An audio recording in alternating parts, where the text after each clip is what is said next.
नमस्कार, मैं हूं सौरभ श्रीवास्तव। स्वामी प्रसाद मौर्य द्वारा रामचरितमानस की कुछ चौपाई पर को लेकर दिए गए विवादित बयान पर अब समाजवादी पार्टी अपने ही नेताओं के निशाने पर है। गुरुवार को अखिलेश यादव वाराणसी पहुंचे हुए थे। वाराणसी में उन्होंने संकट मोचन के मंदिर में दर्शन पूजन किया है और वहां के महंत से मुलाकात की है। लेकिन अब जिस तरीके से अखिलेश यादव संकट मोचन के दरबार पहुंचे हैं तो उनकी पार्टी के नेता रोली तिवारी ने उनके दर्शन करने को लेकर के सवाल उठाया। हम आपको बता दें कि अखिलेश यादव जब संकट मोचन के दरबार में दर्शन किए तो उनकी फ़ोटो को समाजवादी पार्टी के ट्विटर हैंडल से बाकायदे ट्वीट किया गया और लिखा गया कि संकट मोचन के दर्शन करने के लिए पहुंचे राष्ट्रीय अध्यक्ष अखिलेश यादव। और इस ट्वीट को रीट्वीट करते हुए समाजवादी पार्टी की नेता रोली तिवारी ने रीट्वीट करते हुए लिखा है कि श्री रामचरितमानस का अपमान कैसे स्वीकार करेंगे संकट मोचन हनुमान।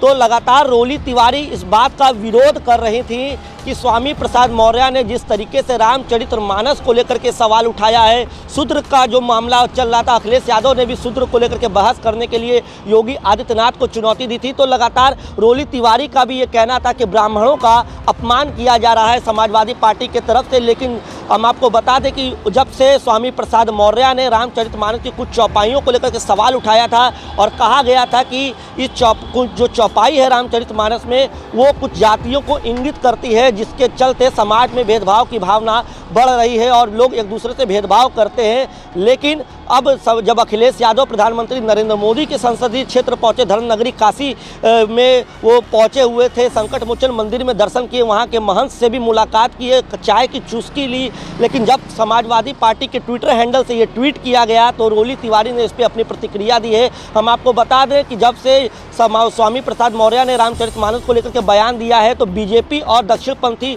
जो समूह है वो लगातार जो है अखिलेश यादव और समाजवादी पार्टी को सवालों के घेरे में खड़ा कर रहे हैं। ऐसे में हम आपको बता दें कि जब अखिलेश यादव बनारस पहुंचे तो एक बार फिर ये मुद्दा गरमाता हुआ दिखाई दिया है। हम आपको बता दें कि मैनपुरी के लोकसभा में के उपचुनाव के बाद से ही अखिलेश यादव लगातार उत्तर प्रदेश के अलग अलग शहरों का ज़मीनी दौरा कर रहे हैं। चाहे उनके पार्टी में किसी पदाधिकारी के घर में शादी हो रही है, चाहे कुछ भी हो, लोगों की मुलाकात करने के लिए अलग अलग शहर में जा रहे हैं। इसी सिलसिले में वो वाराणसी भी पहुँचे हुए थे और वाराणसी में वो लगातार अपने कार्यकर्ताओं से मुलाकात किए, पदाधिकारियों से मुलाकात किए और संकट मोचन के दरबार में हाजिरी भी लगाई है। लेकिन अब जिस तरीके से हाजिरी लगाई है तो अब उन पर सवाल खड़े होने भी लाजमी है, क्योंकि लगातार उनके पार्टी के जो नेता रामचरितमानस की चौपाई को लेकर के सवाल खड़ा कर रहे थे और उस पर कहीं से वो अपने बयानों से पीछे नहीं हट रहे, अपने बयानों पे लगातार जमे हुए हैं। तो कहीं ना कहीं इस पर सवाल खड़ा होना लाजमी। हम आपको बता दें कि अखिलेश यादव ने बनारस में मीडिया से बातचीत करते हुए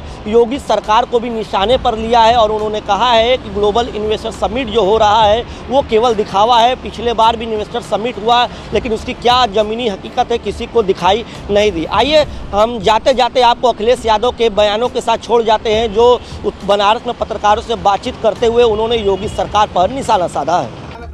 अरे बनारस के लोगों, आप अगर टाई और सूट पहन के चले जाओ तो बीजेपी वाले आपसे भी एमओयू करा लेंगे।